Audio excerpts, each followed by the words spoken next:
নিৰ্বাচনৰ পূৰ্বেই গৌৰৱ গগৈৰ পাকিস্তান লিংক ৰাজহুৱা কৰিবই।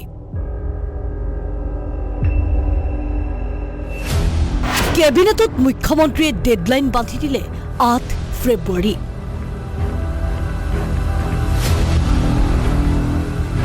পাৱাৰ পইণ্ট প্ৰেজেণ্টেশ্যনৰ জৰিয়তে সকলো তথ্য সাজু। 8 তাৰিখে 10:30 বজাত মুখ্যমন্ত্ৰীৰ এই কক্ষতে এই সাংবাদিক মেল অনুষ্ঠিত হ'ব। আপোনালোকক আমি আজিয়ে সাদৰ নিমন্ত্ৰণ কৰিছোঁ।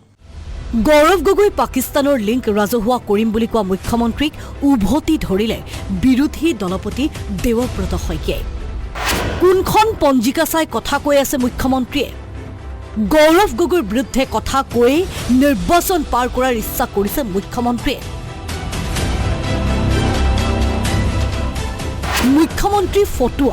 মুখ্যমন্ত্ৰীয়ে ফটুৱা কথা কয়। মুখ্যমন্ত্ৰীৰ ফটুৱা কথাত প্ৰতিক্ৰিয়া দিব নালাগে। নকল মাৰি পাছ কৰিছিল নেকি হিমন্ত বিশ্ব শৰ্মাই? তেওঁ কিহৰ ডক্তৰ? মানুহৰ অথবা গৰুৰ ডক্তৰটো নহয়।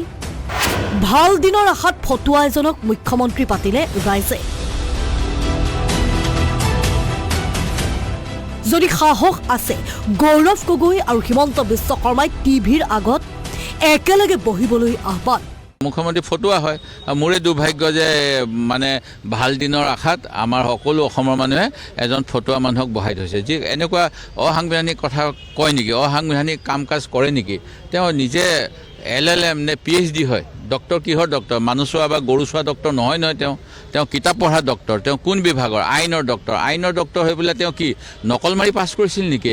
আনফালে গৌৰৱৰ পাকিস্তানী লিংক সন্দৰ্ভত মহিলা প্ৰদেশ কংগ্ৰেছৰ মীৰা বৰঠাকুৰৰ কটাক্ষ। ৰাহুল গান্ধীৰ বডি ডাবল উলিয়াব পাৰিলেনে মুখ্যমন্ত্ৰীয়ে? গৌৰৱ গগৈ যদি পাকিস্তান লিংক আছে, অমিত শ্বাহে ঘোঁৰাৰ ঘাঁহ কাটি আছে নেকি? মুখ্যমন্ত্ৰীয়ে কেৱল মিয়া আৰু পাকিস্তানৰ কথা কৈ থাকে। যিবোৰ প্ৰশ্নৰ উত্তৰ দিব লাগে সেইবোৰ নকয় কিয়? গৌৰৱ গগৈৰ ভূতে খেদি থকাৰ কাৰণে যদি যি টি কৈ থাকে হিমন্ত বিশ্ব শৰ্মাই, ভয়ে পাইছে, জ্বৰে খাইছে হিমন্ত বিশ্ব শৰ্মা। হিমন্ত বিশ্ব শৰ্মাই 8 ফেব্ৰুৱাৰীত কেবিনেটত যি সিদ্ধান্ত লৈছে যে গৌৰৱ গগৈ পাকিস্তান লিংকৰ SIT একেবাৰে তেওঁ পূৰা উদঙাই দিব। ৰাহুল গান্ধীৰ বডি ডাবুল তেওঁ উদঙাব পাৰিলে নেকি? তেওঁতো ৰাহুল গান্ধী ডাঙৰীয়া যেতিয়া যাত্ৰা কৰিব আহিছিলে মানুহক কৈছিলে যে বাছত থকা এজন অৰিজিনেল, খোজকাঢ়ি থকা এজন ডুপ্লিকেট, বডি ডাবুল।